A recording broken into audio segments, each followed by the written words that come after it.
aside from the presidential address to the nation, members of Congress, and both House and Senate, like to be able to respond immediately to what the president has said.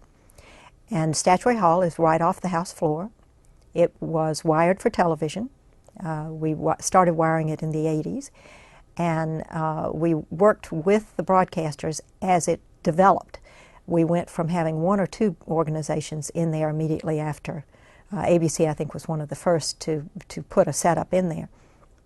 To at one point we had over 30, and we realized that was not working at all. It was too many people and too much equipment to make any of it work effectively. So we worked with the Sergeant-at-Arms to get it down to, I think it's around 20 camera positions.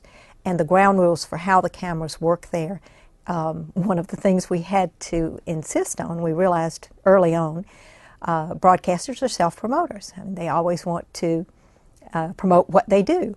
And we would see places in Statuary Hall, which was the original House chamber, that would have the CBSI. And we said, no, we need to have uniform signage. So we ended up making the signs so that members could find where they were supposed to go. Press secretaries could find where they were supposed to take their members. And it wouldn't look commercial. It needed to look official. So that was one of the things. Providing power, we worked with the AOC, the Architect's Office, to eventually they have increased the power that is available in there, and so we don't have to run cables all over the place because you have to light the area. So there is a lot of logistical support, trash cans, chairs, just whatever it takes to make the thing.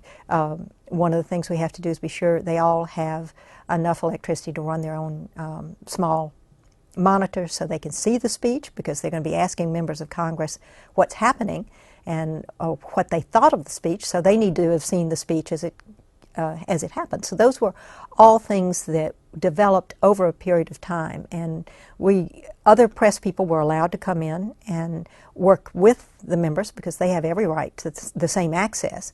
But because broadcasters have so much equipment needs, we would have to set it up very early with security, with the AOC, and with the speaker's permission, so that the room was, it was possible to have members get to various locations and actually express what they thought about the speech.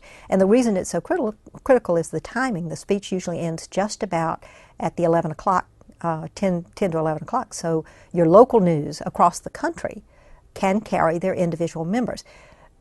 You're always going to get a response from leadership that will be handled by the networks, and the leadership will make itself available to the networks. But this is for the rank and file member to be on air in their locale and express what they thought about the speech. So that is really more the function of Statuary Hall.